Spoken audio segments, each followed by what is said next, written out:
What's going on, YouTube? Jeff here. Welcome back to the channel, Only Grails. I figured after the big video drop Saturday night, I would do a video kind of more casually, me sitting down, looking at the cards, maybe explaining a little bit about the trade, how it came about, and why I think it's a good deal, why he thought it was a good deal, and just everything that kind of transpired and led up to the big trade of trading the car for the cards and how that happened.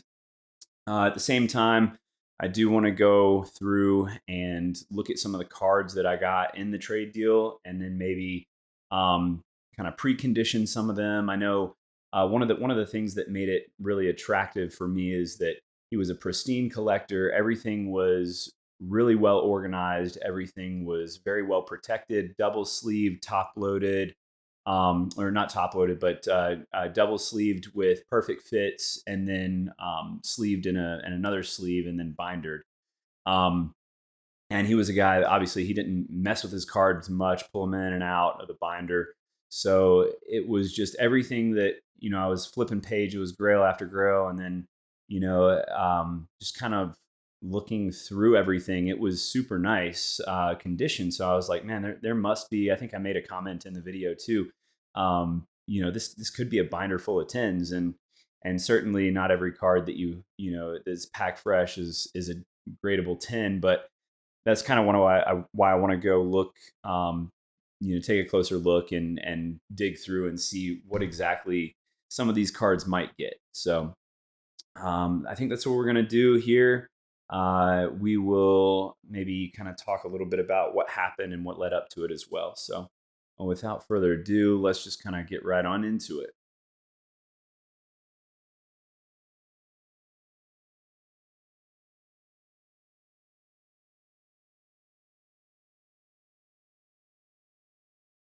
So I hope this view works. We're just going to kind of go uh, down the stack, maybe one by one, and look at everything.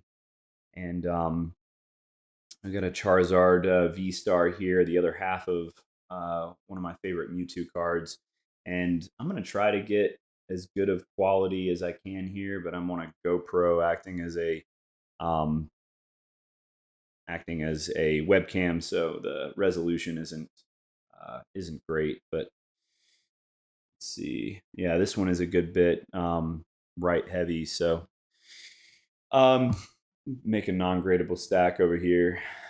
So yeah, the way that this kind of happened was pretty interesting. I started. Well, I started my collecting journey. It was back up in 1999. I was opening, base set packs with my friends, going to comic book stores at the time. I mean, TCG wasn't really a huge thing back then, but we did have comic book stores, and um, so on the weekends we would hang out there and rip packs, trade. Trading was a big thing. I did not play, and I did not know anybody that did play um, the actual game Pokemon. The card game, we all played the video games at that point. I believe the Game Boy games came out Red and Blue a good bit before. Um, if I'm not mistaken, I don't remember the exact dates there, but I think the show at least definitely did come out. So anyway, I was I think 10, around 10 at the time, maybe a little younger, but um, so I got into TCG at a pretty early age, and then I've always collected something. I went from Pokemon to Yu-Gi-Oh for a while. I did play. Actually, I made the switch because I actually enjoyed the Yu-Gi-Oh game and the TV show at that time. Uh, so I don't want to say like I fully switched. Like I still had my cards well into high school years, my original collection. But I think when like high school, college, I still played a little bit of Yu-Gi-Oh on like the weekends, but it wasn't like a super popular thing to do, and I didn't. It was like when I would come home or whatever, I would just hang out with people, and maybe play. At that point, we had local game stores. That would have been like around 2010, 2009, 2010, somewhere in there. But then after college, starting work as an engineer, one of my still good friends to this day, he introduced me on a work trip to Magic the Gathering, and we he let me borrow an elf deck, and I started playing Magic, and that was, I still have a lot of Magic cards. Actually, I helped one of the local game stores here get started with a bunch of Magic bulk in Magic, and took them like a huge bin. Um, and yeah, so I mean, ever since then, ever since I was a kid, I've always been into TCG, various games. But then I guess around maybe like the 151 time frame, I think a lot of people are getting back into it. And another buddy of mine, see, I'll pause right there. This is definitely like a gradable copy, I think. I don't know if, let's see.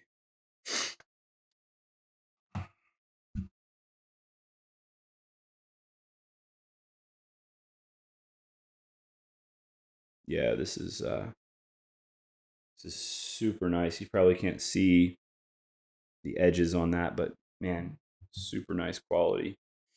Definitely going to be sending that one off. Let's see here. So, yeah, where was I? Yeah, so playing Magic. I have getting back into Pokemon from around the 151 era. So, yeah, I had another friend who was like showing me some of the cards or whatever, and I was like, man, I've always loved Mewtwo. I was like, it would be uh, sick if I could like collect every Mewtwo. This is another probably gradable copy. If I could like really, if I could collect every Mewtwo card and Mew actually. So I set off like literally that weekend with him, hanging out at some of the local card stores, and started kicking off my my Mew and Mewtwo journey. So that's, something that I want to document on this channel as well, or already started documenting on the channel with where I was at. Not to give any spoilers, but I have completed that Mewtwo only master set, English only, and currently kind of working on Mew. So yeah, this is another probably gradable copy here. So what I did was I went through the binder that I got from this guy. He had put everything in one binder, which made it easy to transport. The binder value was about 60,000 roughly. And so yeah, I'm going to be sending this one in. So yeah, I basically went through and pulled everything out, and pulled them out of the gold sleeves. Yeah, this is another one, which I'll probably send in. And so just kind of top loaded them, and figured I would do this video kind of looking at everything that I got from him, and then also kind of preconditioning. Like I said, everything was like super pristine. So yeah, so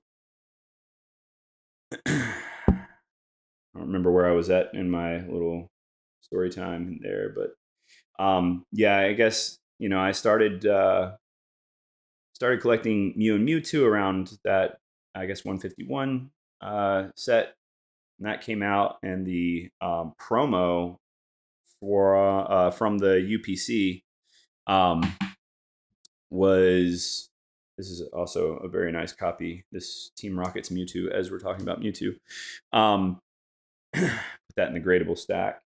Yeah, I definitely made some headway pretty quick on the Mew and Mewtwo collection, and the black kind of promo from the 151 UPC is like still to this day, it's like one of my favorite Mewtwo's. I mean, they're all really, not all of them, I guess. There are some that I genuinely don't like, but a lot of them I really do like. And that is another Team Rocket's Mewtwo there. Two of them that I think would probably get, I don't know, possibly get a 10.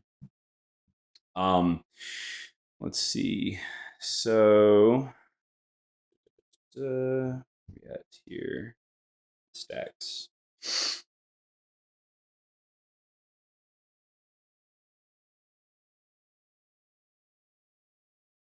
Can't remember what I was looking at.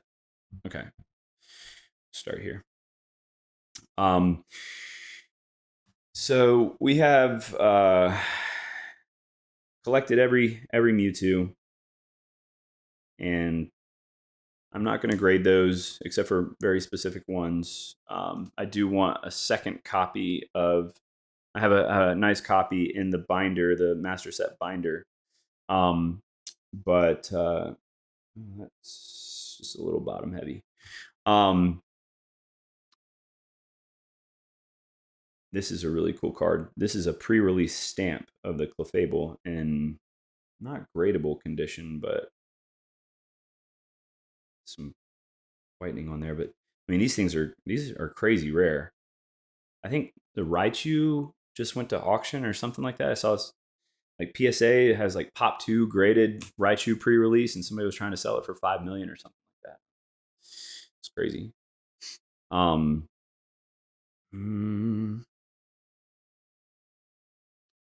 Let's see. Dragonite V. This is cool. The one that came, one of them came with like some extra texture or something like that. I think I showed that on the main video. And these cards are just super nice. If it weren't for like centering, that's pretty bottom heavy there.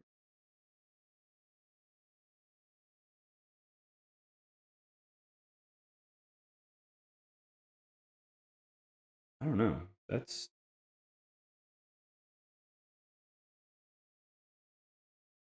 I might have to like measure this. I don't know if that's bottom heavy or if it's kind of good. I don't know. Maybe I'll put that in the gradable pile. Not everything you grade can be a 10. It'd be nice. So yeah, always been a Mewtwo fan. As far as legendaries go, this is one that I might. It's a little bottom heavy as well, but I might give it a shot.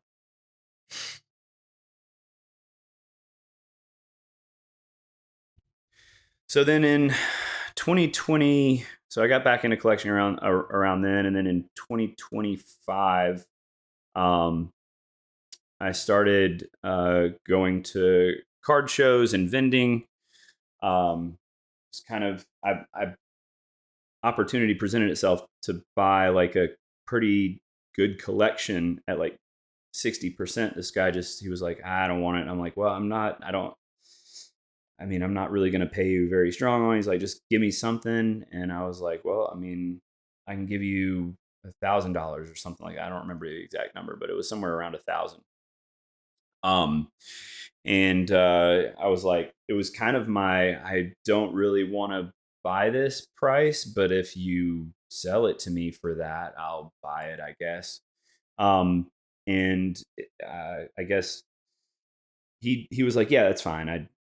We were friends, and he was like, I just want to get it out of the room or get it out of the house and make some money. And I was like, all right. So then I was like, oh, I mean, if maybe I could make some money and use that to help fund my Mewtwo collecting hobby.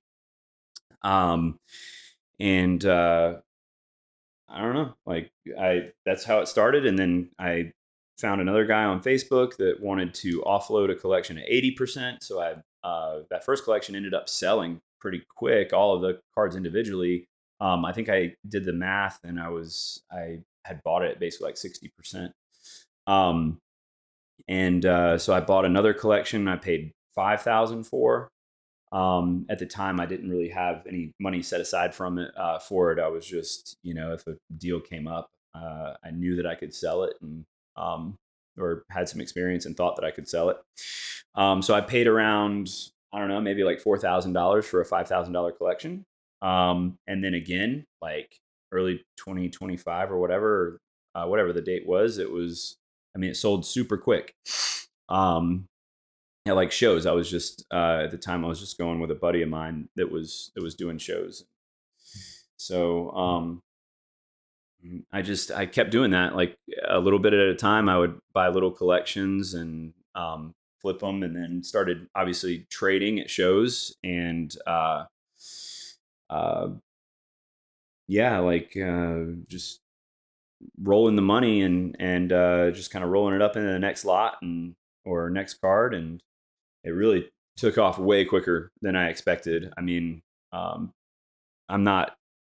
I've been in sales or sales adjacent, not really sales, but engineering sales. I was the head of commercial engineering for a robotics safety company, and then now I'm in not in sales adjacent territory anymore, but in technology still, as my day job.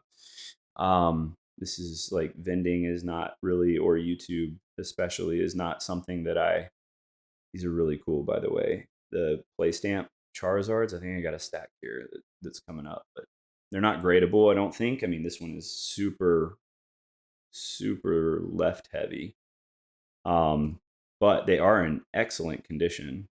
Everything that this guy had was literally mint as far as the like no whiting or anything like that. It's just like if the way that the condition is that if centering's good, I'm sending it into grade, because there's like nothing wrong with these cards other than potentially centering. But this is there's two of them, heavy hitters right here. These things are selling for that, like, I guess I can't remember the exact numbers.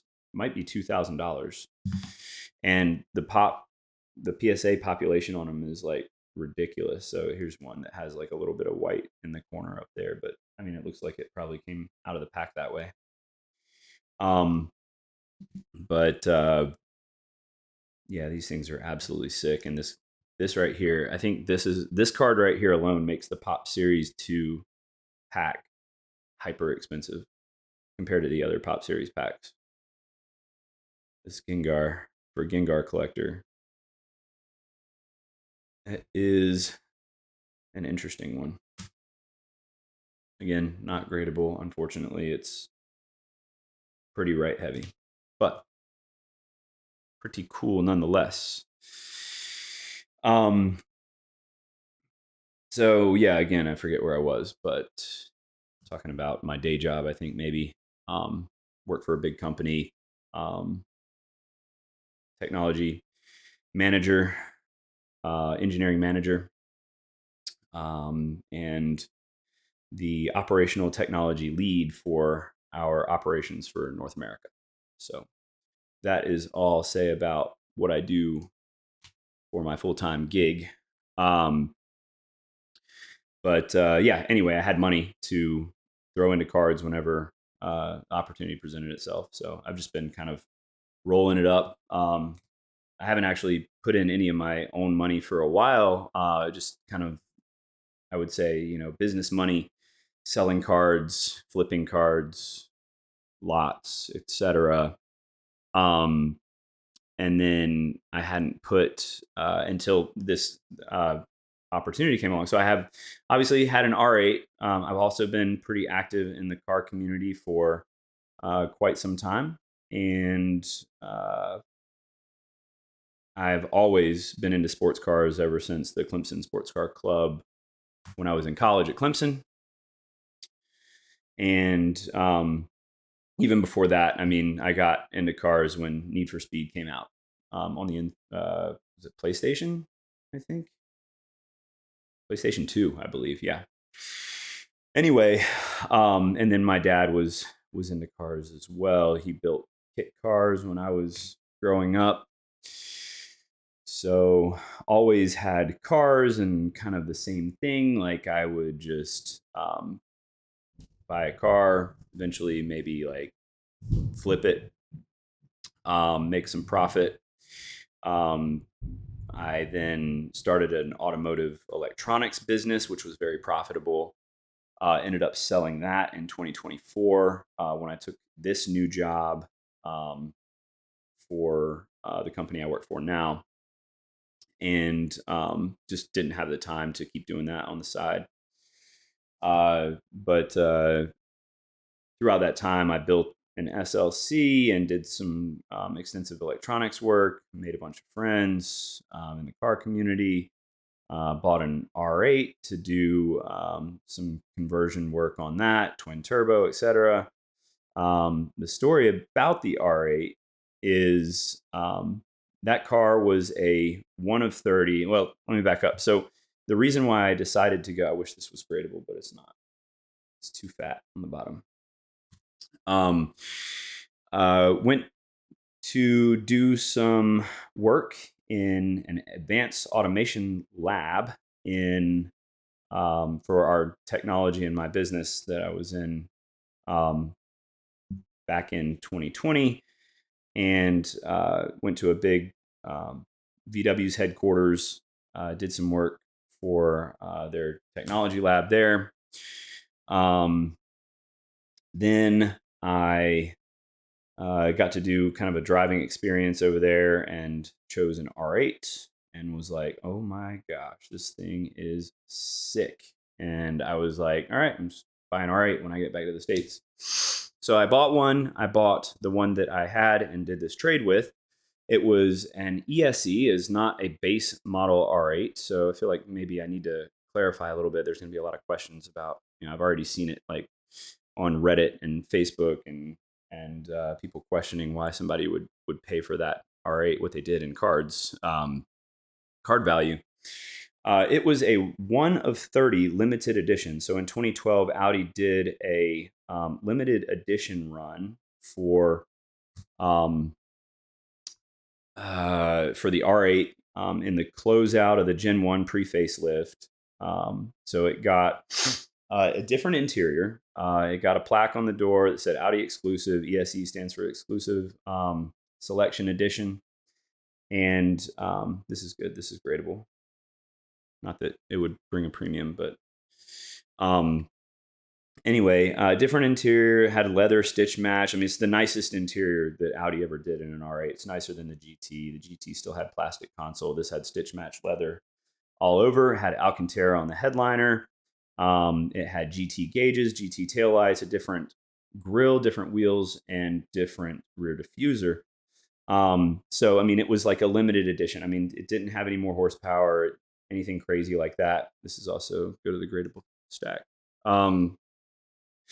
So, there was only 30 of them produced. And when, you're looking at supercar prices and supercar comps, you really got to compare the spec sheet. There's nothing, you can't just say, one car is, that's a Lamborghini, it's a Huracan. I mean, it really depends on you get carbon ceramic brakes, that kind of stuff adds big value. So,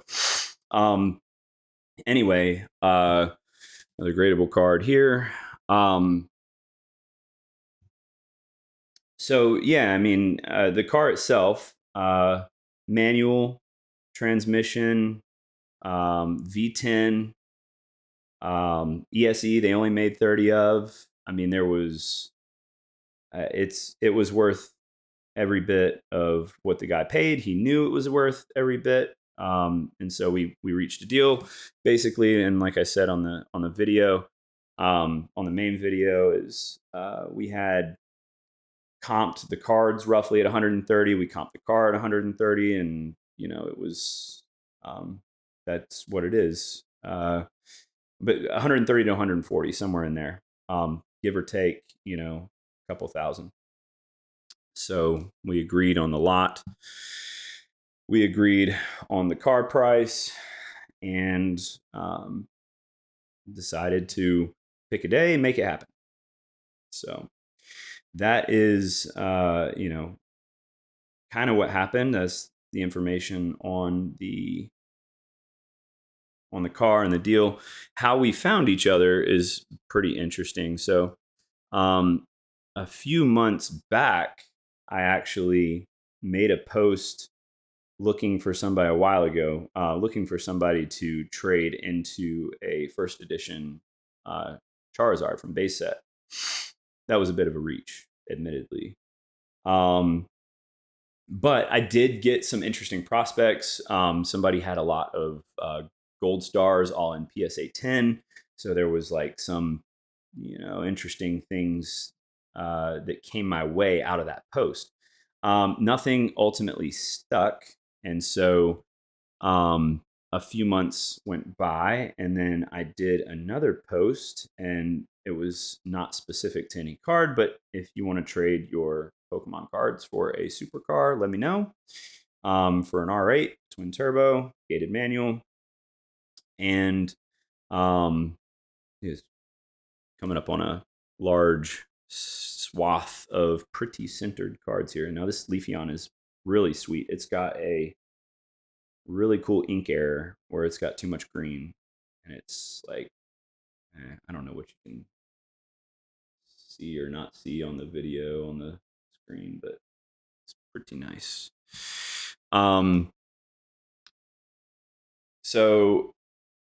Yeah, so out of that, again, just a lot of people saying that I'm an idiot, nobody's going to do the trade, blah blah blah.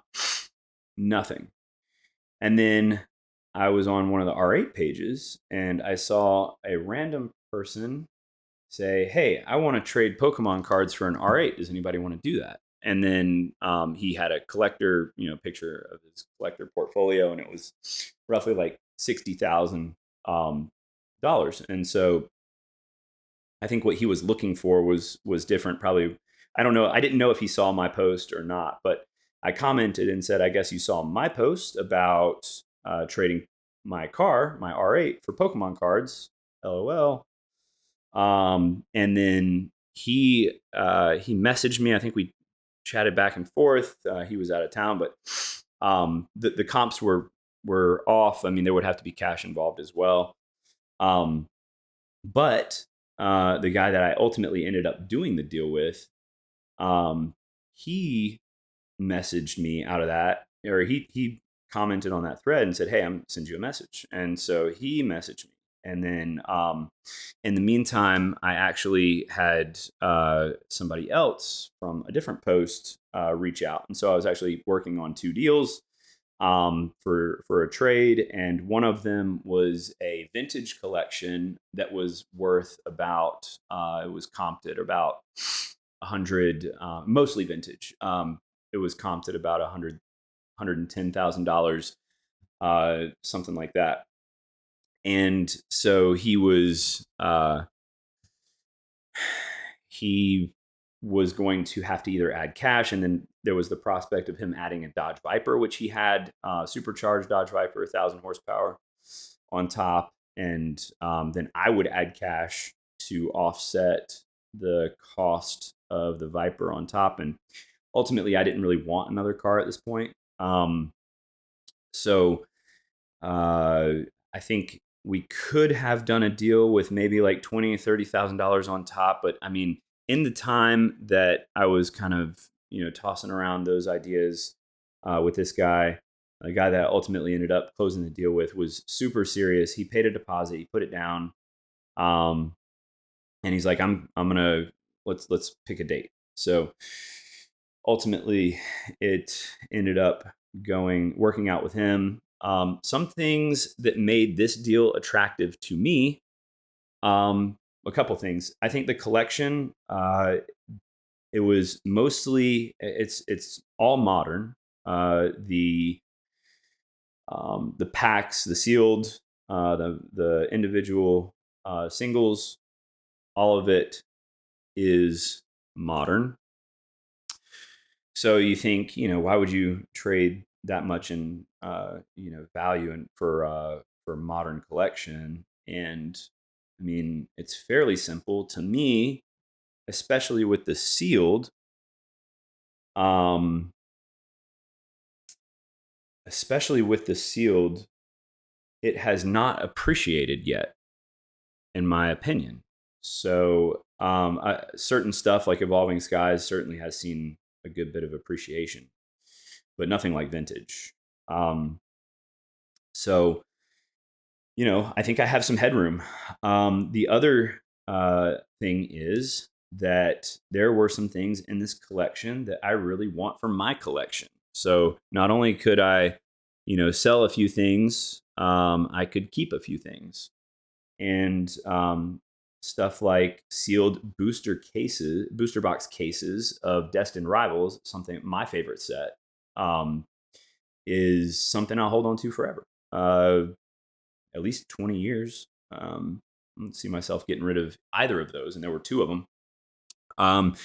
Evolving Skies booster box. I regret selling the one that I had, and I've wanted another one, and this works out. So got another Evolving Skies booster box. And a very clean one at that, back here behind me. I don't know if I will be able to get it on the camera, but man, this thing is, I'll just put it up right here. Yeah, that is not going to be nice with the ring light. But anyway, this thing is it's nicer than, I had a really nice one, and this one's nicer than that was. So that is, super nice to have that back. But okay, so stuff in there that hasn't appreciated, stuff in there that I want to keep, and stuff in there that I want to keep and sell. But then also, I lost kind of that fourth point.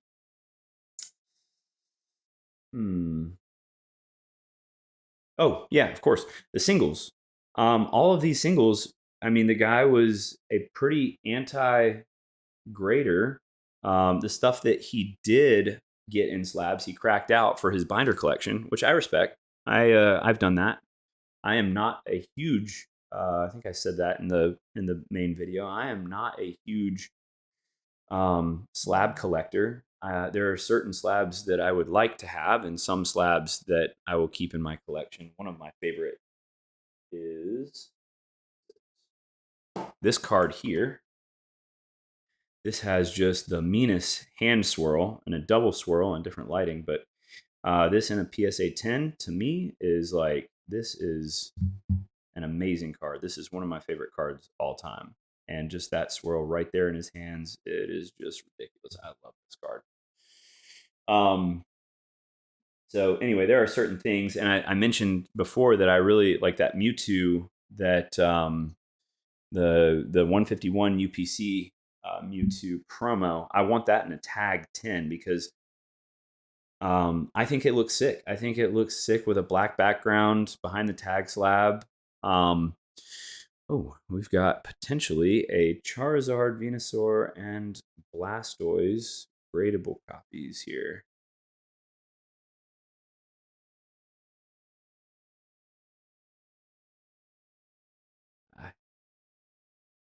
I'll have to go through these. I'm just kind of pre-grading here. I'll do that off camera, but I think most of these are probably going, that I'm putting in the grade stack. Most of these are probably going to be sent. That is going to be a bill.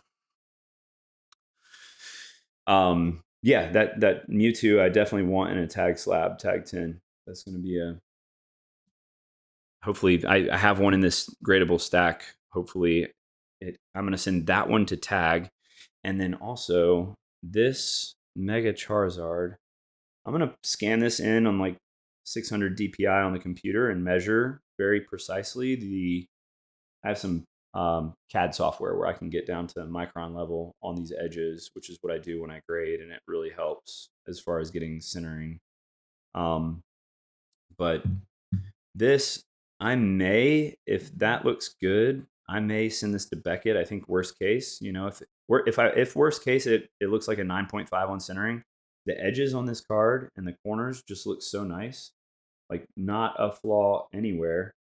And I just had one come back that had perfect tens on edges, surface, and corners. So I feel like I know what I'm looking for. I really want this card in a black label. I don't know if this would get it, but it certainly is more centered than the one that I just sent. So we'll see. Measure it on the computer, get really granular with it. But yeah, so yeah, I guess kind of in the middle of the last point that made this collection really attractive to me is that having $60,000 worth of cards that were in pristine shape.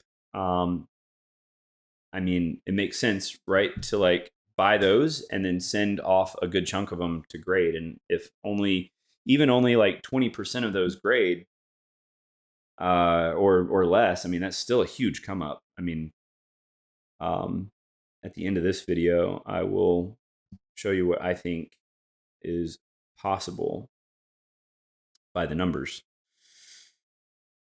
So anyway, so that, you know, those are 4 points. You know, number one, that stuff, you know, this stuff, especially the sealed, hasn't really appreciated like vintage has. I get stuff that I want to keep. I get stuff that I can flip. And then I also get stuff graded and increase the value of that 100, potentially turn that 140 into 160, 170, something like that. And that's a pretty big come up for an R8. So that's the decision. That was what made the decision for me. Guy was super awesome to work with. He did want his identity mostly kept hidden.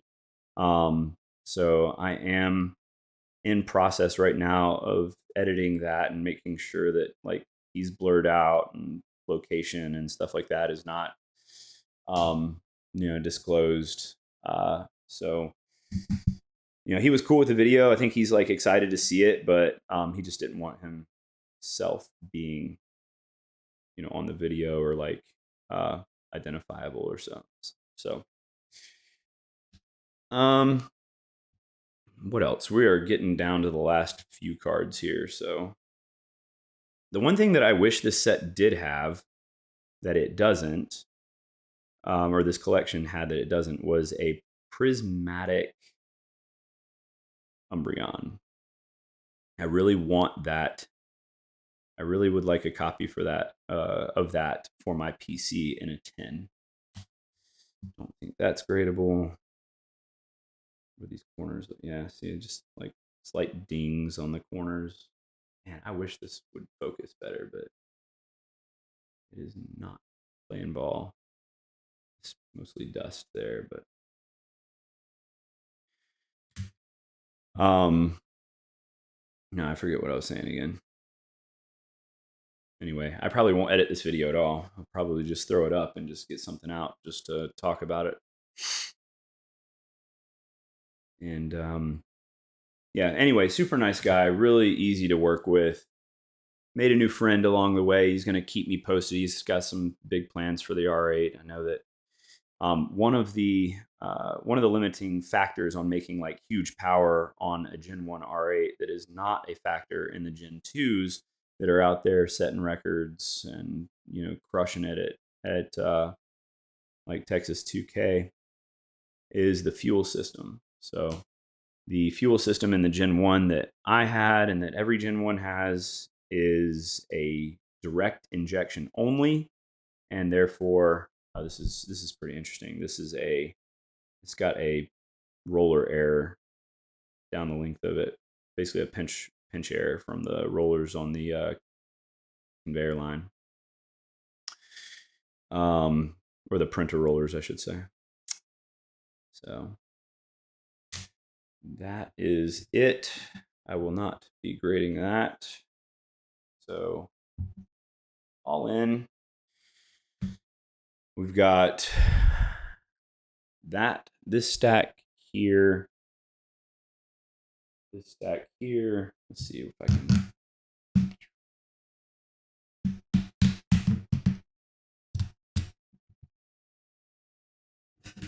So this stack here is not really what I would say would be gradable. And this stack here is what I would deem to potentially be gradable. So we'll see.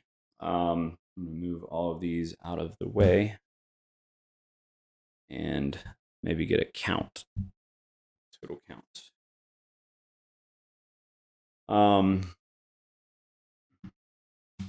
2,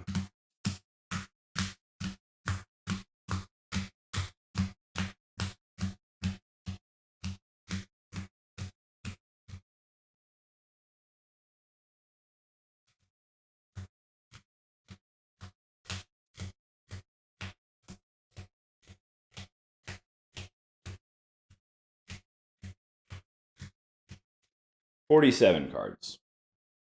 47 potentially gradable cards. And I don't know what happened to that Charizard that I had. Maybe I messed that up.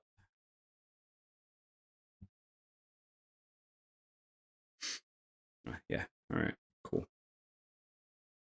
Keep that at the front there because I'm going to send that probably to Beckett. I'm going to get that on the computer and measure that out. Yes.